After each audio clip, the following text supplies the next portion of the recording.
Facebook ci tiene sotto controllo. Su Facebook ci siamo tutti quanti, pure i bambini, da bambini, anziani, adulti, ragazzini, mezza età, tutti quanti ci siamo su Facebook e pubblichiamo ogni giorno un qualcosa. Facebook è il social network più famoso del mondo, del mondo. Ci sono miliardi di iscritti a Facebook. Siamo 24 ore su 24 collegati a Facebook per scrivere uno stato, per pubblicare una foto, per condividere. Ma noi stiamo veramente tranquilli? Siamo veramente sereni che la nostra privacy non viene calpestata? Quando ci iscriviamo a Facebook, come tanti altri siti, ci chiede nome, cognome, anni, data di nascita, dove viviamo, dove abbiamo vissuto, se andiamo a scuola, quale scuola e tante altre informazioni che noi gli diamo. E come se non bastasse ci chiede pure a cosa stai pensando. Cioè non basta sapere tutte le informazioni su di noi, ma ci chiede anche cosa stai pensando, perché vuole sapere anche cosa pensiamo.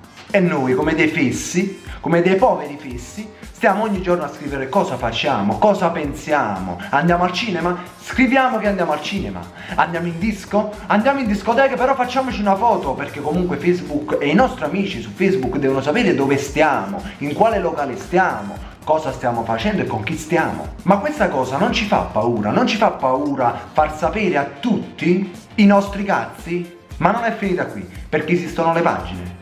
Con le pagine si può fare di tutto, anche io ho una pagina, no? A mio nome, dove pubblico i miei video. Però anche questa cosa è rischiosa, perché in base alle pagine che noi abbiamo messo mi piace, automaticamente stiamo dicendo a Facebook ciò che ci interessa. Ad esempio il calcio, la musica, la cucina, la comicità, in modo da far sapere a Facebook anche ciò che ci piace vedere. Conoscendo solo il nome di una persona possiamo sapere tutte le informazioni che noi vogliamo. Basta vedere la sua bacheca, ciò che condivide, con chi lo condivide, sapere se è sposato o meno, sapere se ha figli e così via. Ed è buona come cosa, che dite voi? Secondo me no. Pensateci un po', voi andreste per strada a dire tutti i vostri cazzi a gente che non conoscete? Mo mi direte, vabbè, io su Facebook ho la privacy, tutti i miei amici, solo chi voglio, solo... Non è così, ragazzi. Noi stiamo parlando che i nostri dati li diamo a Facebook, li mettiamo su internet, sul web, e ciò che è sul web non è sicuro.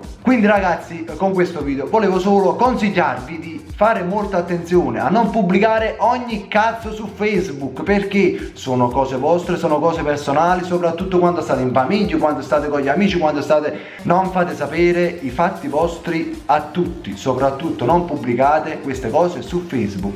Sinceramente io ho un po' paura di questa cosa, perché Facebook ormai è diventata una dipendenza per molte persone. Non usciamo senza cellulare, andiamo sul cesso con il cellulare in mano, perché dobbiamo stare su Facebook.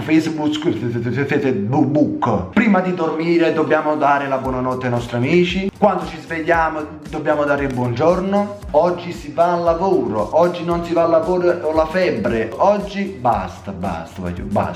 Fatemi sapere cosa ne pensate con un commento qui sotto. Ciao!